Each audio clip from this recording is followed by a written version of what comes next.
글을 읽는 거는 많이 해보셨잖아요. 여태까지 항상. 그죠? 글쓰기는 많이 안 해보셨고. 글을 읽는다는 것은 남이 써놓은 글을 이렇게 흡수하는 거잖아요. 그렇죠? 그러면 글을 읽을 때 어떤 생각을 거쳐서 어떤 메커니즘을 거쳐서 우리 머릿속으로 들어가는지를 한번 생각해 보세요. 처음에 글을 읽으면서 어떤 생각을 하냐면 분석을 하지 않을까요? 분석? 읽으면서 이게 무슨 말이지를 생각하잖아요. 분석하죠. 또 뭘 할까요? 종합도 하겠죠. 종합. 분석하고 종합하고 또 뭘 하죠? 글 읽으면서? 평가. 네, 평가도 하고 또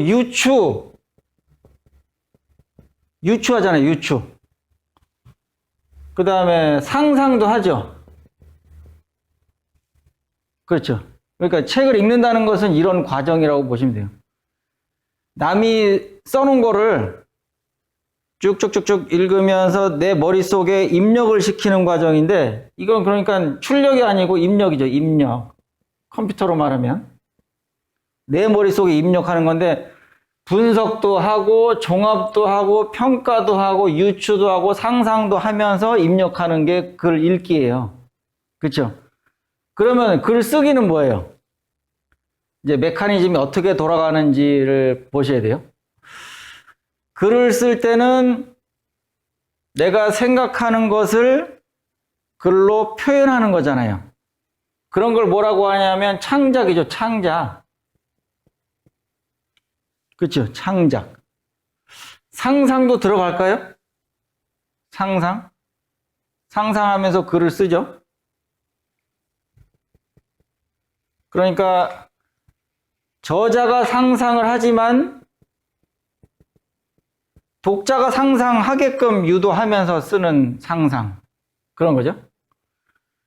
그리고 이거는 입력이 아니고 출력이에요. 내 머릿속에서 바깥으로 나오는 거.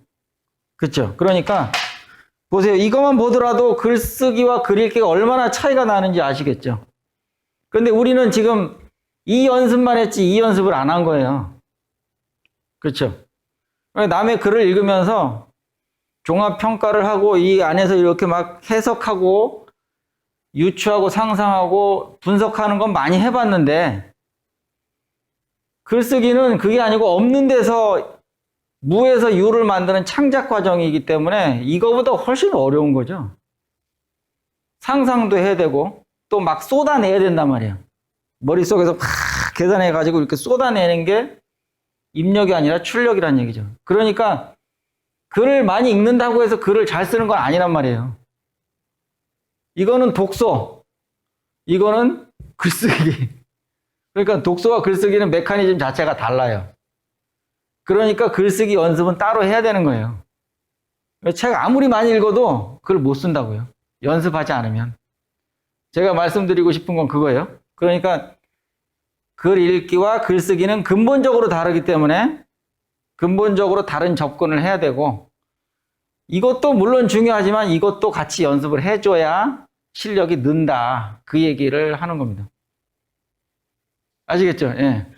그러면은 저는 어떻게 썼는지 궁금하시죠? 예, 그거 이제 보여드릴 거예요.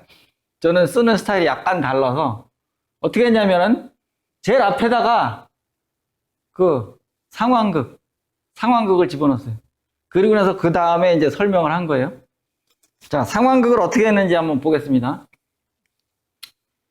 형님, 창석이네? 네가 정말 창석이 맞네? 네, 제가 형님 동생 창석이 맞습니다. 이야, 살다 보니 이렇게 만나는 날도 있구나. 하나님이 도우셨습니다. 평생 한번 못 볼 줄 알았습니다. 하나님은 무슨 하나님이네. 위대하신 수령님 덕분이지. 아이고, 많이 변하셨군요.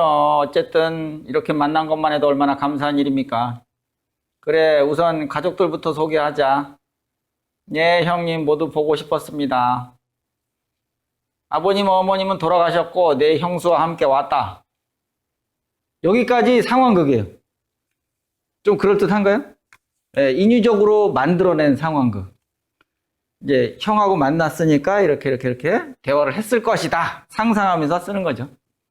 여기 상상도 있잖아요. 그죠? 그러니까 이 상황을 딱 보고, 아, 그래. 그러면 이 정도 상황이라면 이런 대화가 오고 가지 않았을까? 그러면서 이렇게 상황극을 글로 써내면 좀 재미가 있다는 거죠. 그 다음에 이제 설명합니다. 윤송은 부모님이 돌아가셨다는 소식을 듣고 북받치는 서름과 회한으로 오열했다. 얼마나 그립던 얼굴인가. 부모님을 다시 볼 수 없다고 생각하자 가슴이 턱턱 막혀왔다. 1985년 9월 20일은 대한민국 국민이라면 모두가 기억할 만한 큰 사건이 있었던 날이다. 남북 이산 가족이 상봉하는 행사를 한 날이다. 대다수 국민들은 TV에서 방송하는 이산가족 상봉 장면을 지켜봤다. 밤낮으로 방송하고 저녁 뉴스 시간에는 집중적으로 보도하는 방식이었다. 혹시나 보고 있을지 모를 북의 가족들을 생각하며 큰 도화지에 이산 가족들의 이름을 적어 몸의 앞뒤에 두르고 카메라 앞을 서성이는 사람도 있었다. 세계 언론들은 앞다투어 보도하고 이 기사들은 특종으로 다뤄졌다. 남한뿐 아니라 북한도 마찬가지였으리라. 그들 또한 가족들과 만나고 싶은 마음들은 간절했을 것이다. 그러나 1차 상봉 때는 인원을 50명으로 제한했기 때문에 여기 속하지 않은 사람들은 애만 태우고 있었다. 윤송은 이산가족 상봉 방송에서 카메라 플래시를 최초로 받은 사람이었다. 스스로도 행운아라고 생각했다. 이런 기회가 주어졌다는 것만으로도 감사해야 했다. 수많은 사람들이 간절히 원하는 것인데 자신이 이 대열에 합류할 수 있다는 사실만으로도 행복했다. 마음속에 맺힌 한 가지 한을 푼 셈이었다. 이산가족 방문단에 속할 수 있었던 과정 또한 드라마틱하다. 적십자에서 이산가족 방문단을 모집한다는 소식을 받고 바로 접수했다. 그러나 신청인이 제한 인원을 초과했다는 소식을 듣고 낙담했고 또한 호적 등본의 생년월일이 북쪽과 다르다며 갈 수 없다는 통보를 받기까지 했다. 그렇게 포기하고 있던 어느 날 방문단에 포함되었다는 소식을 듣게 되었다. 꿈인가 생시인가 분간하기가 어려웠다. 천당과 지옥을 드나드는 심정이었다. 이렇게 해서 짤막하게 글을 썼습니다. 그러면은 지금 제가 쓴 거는 접근법 자체가 약간 다르죠? 예. 뭐 뒤에 나온 설명은 비슷한데 앞부분에서 상황극을 먼저 만들었다는 거, 그게 이제 글에 대한 욕심이 있어서 그렇게 한 거죠. 이렇게 하면 좀 더 재밌지 않을까? 그러면서 그렇게 넣은 겁니다. 그걸 한번 시도해 보시면 재미있을 거예요. 다음에 글 쓰실 때도